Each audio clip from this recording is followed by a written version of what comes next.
Un saluto a tutti ragazzi, benvenuti e bentornati sul mio canale da Michele e ben ritrovati per questo nuovo appuntamento con il Mazinga Z, il grande robot dell'animazione giapponese, suo creatore Go Nagai, il grande Go Nagai, edizione Hachette. Soltanto il robot avrà un'altezza di 75 cm, mentre invece il centro ricerche fotoniche al punto più alto misurerà 90 cm.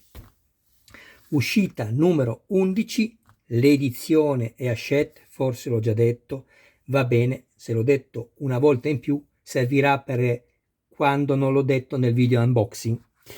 Allora andiamo a vedere subito quello che abbiamo all'interno del fascicolo. Se qualcuno di voi avesse invece piacere anche di dare lettura a quelli che sono i contenuti scritti, vada a vedersi il video unboxing dove ho dedicato più tempo proprio per questa ragione qui.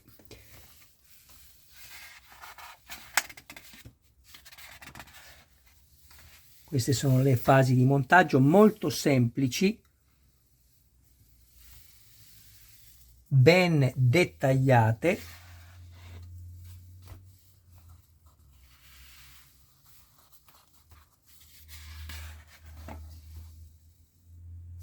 E ci verranno anche forniti poi i missili perforanti. Ci arriverà tanta, diciamo, come posso dire, ecco, vedete, volevo dire tanta roba, ma non mi piace dire tanta roba. Tanti dettagli importanti che fanno parte di questo Mazinga Z. E poi, come ho già detto, mi auguro davvero, visto il successo che avrà di sicuro questo robot, che facciano anche il grande Mazinga e il Giga Robot d'acciaio, quello veramente fatto bene come stiamo facendo il Mazinga Z, e il Goldrake. Ci vorrà tempo, ma io sono sicuro che li faranno, perché non si può soltanto fare il Mazinga Z, ci vuole tutto quello che è la storia dell'animazione giapponese per quanto riguarda i robot più famosi. Ecco, questo è un disegno fatto personalmente da Go Nagai, bellissimo, e nel prossimo numero, che è il 12, i componenti della spalla destra. Ecco qui. Bene, andiamo subito a vedere quello che riceviamo e procediamo al montaggio.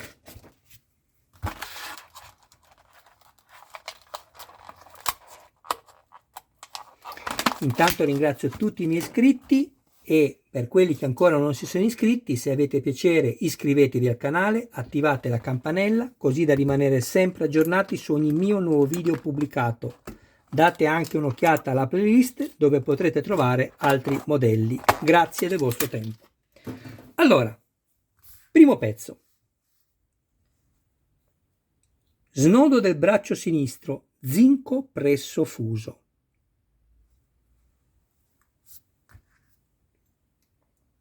Giunzione dello snodo in acciaio, che poi andremo a collocare in questa maniera, e sicuramente poi ci sarà un altro guscio da mettere qua sopra. Perché vi dico questo? Perché questo pezzo è filettato sia da questa parte, vi faccio vedere,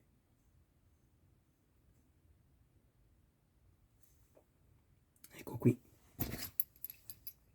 abbiamo il filetto qui che useremo adesso per mettere le 4 viti a brugola, ma abbiamo anche il filetto da questa parte e le viti non sono lunghe, non attraversano e non avrebbe senso, quindi ci sarà sicuramente poi un guscio sopra che andrà a chiudere lo snodo. Insomma, che dire, meglio di così non potevano certamente fare.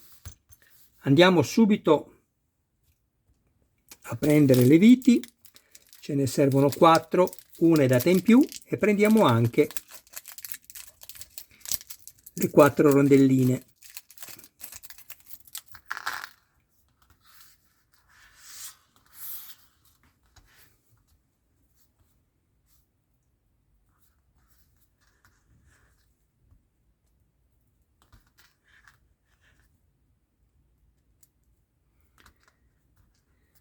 Quanto siamo contenti di questo robot, bellissimo, non potevano farlo meglio, non potevano farlo meglio.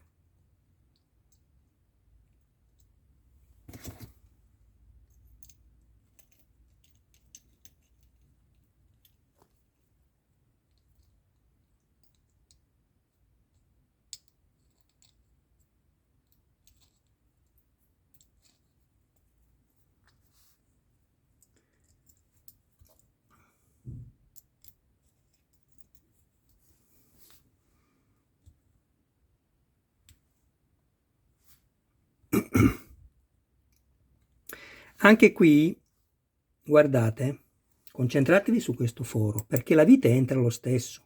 Vediamo un po' se lo metto storto così, se entra la vite, oppure lo addrizza da solo. No, non serve. Vi stavo dando una dritta, ma non serve, quindi non ve la do più.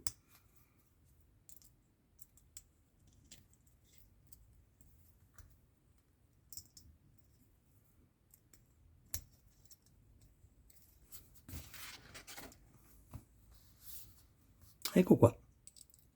Stringiamo a fondo.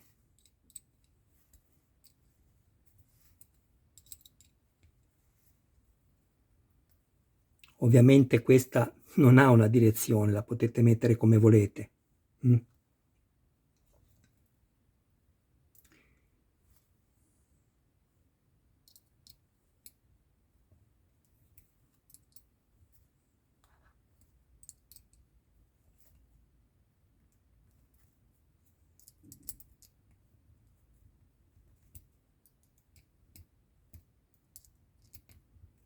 Ecco qua.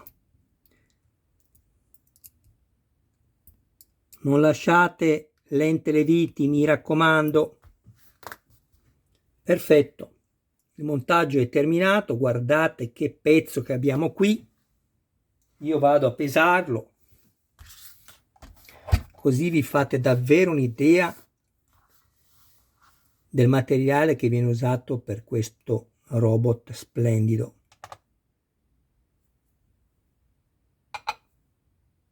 65 grammi solo questo pezzo.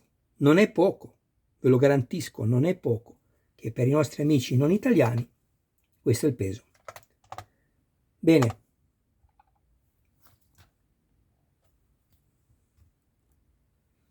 A questo punto il montaggio del fascicolo numero 11 anch'esso è terminato.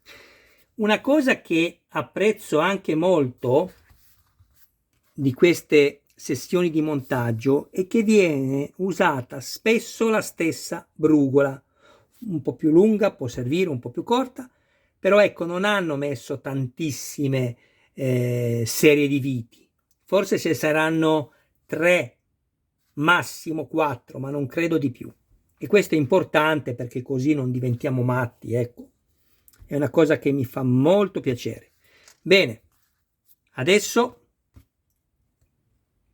guardate, andiamo a prendere quello che abbiamo montato. Questa è la spalla sinistra. Mettiamo un po' più di luce all'immagine. Ok? Tutta in metallo.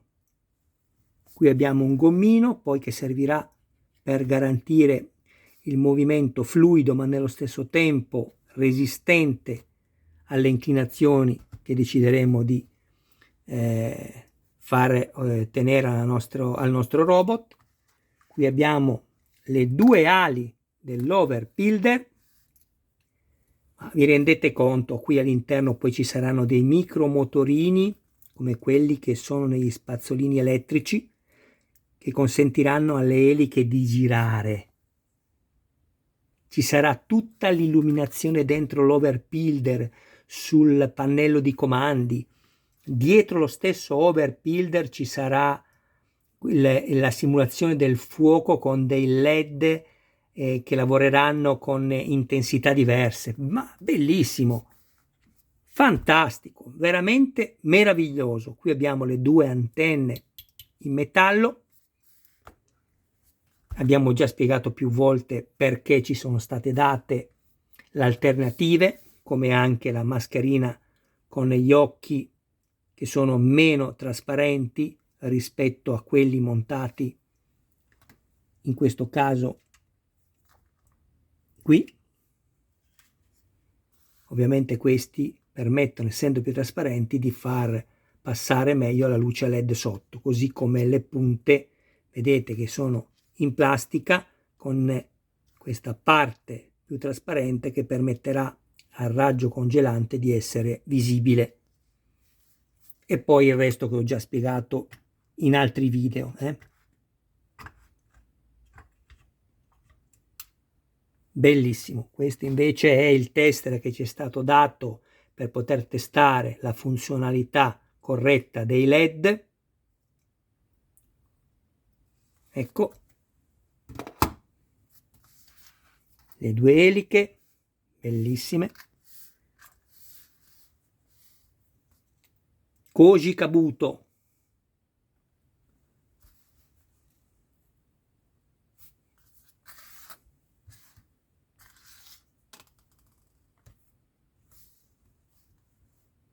Eccolo qua, bellissimo,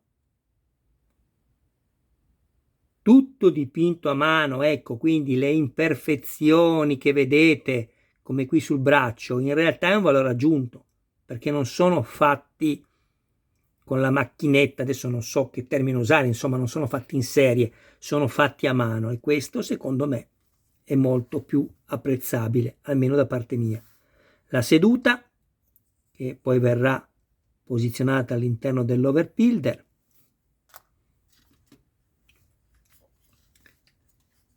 la testa sotto, guardate cosa non c'è.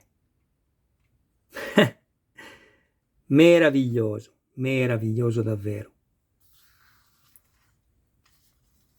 Qui poi uscirà l'acqua nebulizzata che sembrerà vapore. Ovviamente dovremmo rimuovere la parte metallica, oppure ci verrà data un'altra mascherina. Io ad esempio ve l'avevo consigliato: prendete, ragazzi, più numeri 1 che costavano anche di meno, numeri 2, e prendete almeno numero 3, che se non mi ricordo male è contenuta questa, perché vi può servire. Invece l'altra mascherina, anche se credo che ci verrà fornita un'altra mascherina così come ci è stato fornita questa, perché così non andremo a togliere la parte metallica qualora decidessimo di presentare la nostra armatura facendo funzionare gli effetti. Sicuramente più carina così, perché una volta tolta si vede il pezzo sotto, ovviamente, però se vogliamo farlo funzionare questo dobbiamo fare. Quindi ricordatevi, prendete, siete ancora in tempo, prendete più numeri della prima uscita, così avete i LED di ricambio della seconda uscita e almeno una terza uscita. Bene ragazzi, adesso faccio una preparazione per poter fare la foto di copertina, ma a voi vi saluto, vi ringrazio del vostro tempo. Mi raccomando, non dimenticatevi, sempre che ne abbiate piacere, di iscrivervi al canale e di attivare la campanella, e date un'occhiata alla playlist. Michele vi saluta, ringrazia voi e tutti i vostri cari più cari che hanno consentito a voi di essere qui oggi, così come anche a me i miei, e ci vediamo al prossimo video. Ciao ragazzi, grazie a tutti.